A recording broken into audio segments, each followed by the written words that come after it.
El retrato oval de Edgar Allan Poe. El castillo al que mi criado se había atrevido a entrar por la fuerza para evitarme pasar una noche al aire libre, malherido como estaba, era una de esas moles grandiosas pero tristes que llevan años alzándose hoscas entre los Apeninos, no solo en la imaginación de la señora Radcliffe, sino también en la realidad. Tenía el edificio todo el aspecto de estar recién abandonado, aunque fuera temporalmente. Nosotros nos instalamos en uno de los aposentos más pequeños y menos suntuosos de una apartada torre del castillo. Los adornos de la estancia eran lujosos, pero deslúcidos y viejos. Las paredes estaban cubiertas de tapices y engalanadas con numerosos y variados trofeos heráldicos, y una insólita cantidad de vivaces pinturas modernas con grandes marcos de arabescos dorados. Estas pinturas, que cubrían no solo la superficie casi entera de las paredes, sino también los numerosos recovecos de la estrafalaria arquitectura del castillo exigía, me suscitaron un profundo interés, quizá debido a mi incipiente delirio. Y siendo ya de noche, rogué a Pedro cerrar las gruesas contraventanas de la habitación, prender las torcidas de un alto candelabro que se erguía junto a la cabecera de mi cama, y abrir de par en par las orladas cortinas de terciopelo negro que formaban el dosel. Con todo esto quería entregarme, si no al sueño, al menos a la contemplación intermitente de estos cuadros y al estudio de un pequeño volumen hallado sobre la almohada y que contenía una crítica y una descripción de los lienzos. Mucho leí, devota y fervientemente miré.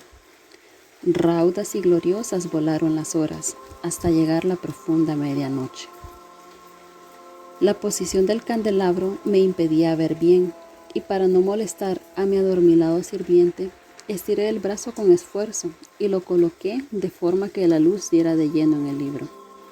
Pero este hecho produjo un efecto del todo inesperado. Los fulgores de las numerosas velas, pues habían muchas, cayeron sobre un recoveco de la habitación antes oscurecido por la sombra de una de las columnas del dosel. Así vi, a plena luz, un cuadro por completo inadvertido hasta entonces. Era el retrato de una mujer en la sazón de su juventud. Miré la pintura muy deprisa y cerré los ojos. En un principio fui incapaz de entender por qué lo había hecho, pero mientras seguía con los párpados cerrados, rebusqué en mi cabeza el motivo. Había sido un movimiento impulsivo a fin de ganar tiempo para pensar, para asegurarme de que la vista no me engañaba, para calmar y atemperar mi fantasía antes de una contemplación más serena y certera. Instantes después volví a mirar fijamente el cuadro. Ya no podía ni quería dudar de que estaba viendo bien, pues el primer destello de las velas sobre el lienzo pareció disipar el sopor aturdido que me trastornaba los sentidos, espabilándome con el susto. El retrato, como ya he dicho, era de una mujer joven. Solo consistía en la cabeza y los hombros, pintados de la manera que técnicamente se llama viñeta, muy al estilo de las conocidas cabezas de Sully. Los brazos, el busto e incluso las puntas del radiante cabello se fundían imperceptiblemente en la vaga pero profunda sombra que componía el fondo del retrato. El marco era oval, bañado en oro y labrado en filigrama arabesco. Como objeto de arte, nada resultaba más admirable que aquella pintura, pero lo que me había conmovido de manera tan repentina y vehemente no podía ser la ejecución de la obra, ni la belleza inmortal del rostro. Menos aún cabía pensar que mi imaginación, arrancada de su ensueño, hubiera tomado aquella cabeza por la de una persona viva. Al punto vi que las peculiaridades del diseño, el colorido y el marco negaban dicha idea, impidiendo abrigarla siquiera por un instante. Pensando atentamente en todo esto, permanecí quizá una hora, medio recostado en la cama, con los ojos clavados en el retrato. Al fin, dueño del genuino secreto de su efecto, me recliné sobre el lecho. Había descubierto que el verdadero hechizo del cuadro era la absoluta naturalidad de su expresión, que si al principio me asombró, después me desconcertó, cautivó y espantó. Con el más profundo y reverente asombro, dejé el candelabro en el lugar donde estaba antes. Una vez fuera de mi vista el motivo de tan profunda agitación, busqué ansioso el tomo que trataba de las pinturas y sus historias. Pasando páginas hasta llegar al número que designaba el retrato oval, leí allí las tenues y pintorescas palabras que siguen. Era una doncella de beldad sin par, tan hermosa como rebosante de alegría, mas aciaga fue la hora en que vio, amó y casó con el pintor. Él, apasionado, estudioso y austero, tenía ya una novia en el arte. Ella, joven de beldad sin par, tan hermosa como rebosante de alegría. Ella, toda luz y sonrisas, vivaz como un cervatillo. Ella sabía amar y disfrutar de todo. Odiaba tan solo al arte que era su rival. Temía tan solo a la paleta, los pinceles y los útiles funestos que le ocultaban el rostro de su amor. Tal era que tembló la dama al oír al pintor manifestar su deseo de pintarla.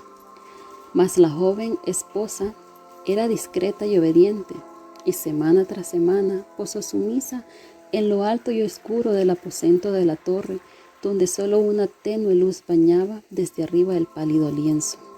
Entretanto, él, el pintor, se gloriaba de su trabajo, que avanzaba de hora en hora y de día en día. Era un hombre ferviente, bravo, exaltado, dado a perderse en ensoñaciones sin advertir que la luz mortecina de aquella torre solitaria marchitaba la salud y el ánimo de su esposa, a quien todos veían consumirse, menos él.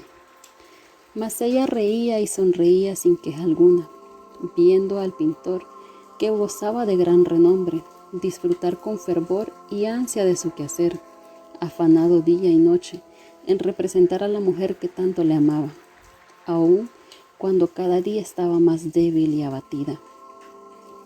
Y cierto es que quienes vieron el retrato alababan en voz baja el parecido como la gran maravilla, y una prueba no tanto del talento del pintor como de su profundo amor por aquella a quien representaba de manera tan incomparable.